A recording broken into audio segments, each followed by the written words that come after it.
Атуандар 2 июнь болуп калды. 2025 жыл. Саат 9-дан 38 өттү. Жалатуу власты Кочкарата шаары туугандар. Чукул кайрылуулар, сураныч бар туугандар. Видеону толук көрүп чыксаңыздар түшүнөсүздөр. Кайрымдуулук иш бар. Келиңиздер, колдон келишинче ушул денибизди сакайып кетишине жардам беребиз. Апас болсо биздин эжекебиз болот туугандар.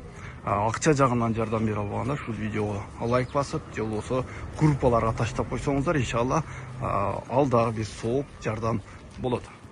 Урматтуу мусулман элим, мен силерден суранып кетет элем.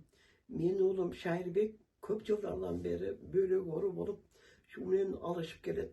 Канча жолу лечение болуп атат, бирок болгон жок. Акыры бөлөктү алмаштырыш керек болуп калды. Анын үчүн немеге Индия мамлекетине барып алмаштырыш керек экен.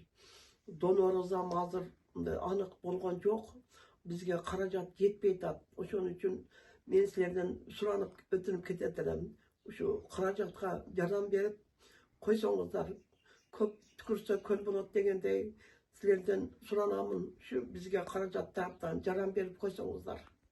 Автомашин жайларда долларда 87.60, евро 97, рубль 1.10 сатылышы 1.12. Автомашин жайларда дагы рубль 1.10 азырча. Банк доллар 87.30, евро 98.90, рубль 1.10 жарым. Скредобанк рубль 1.10 алууда.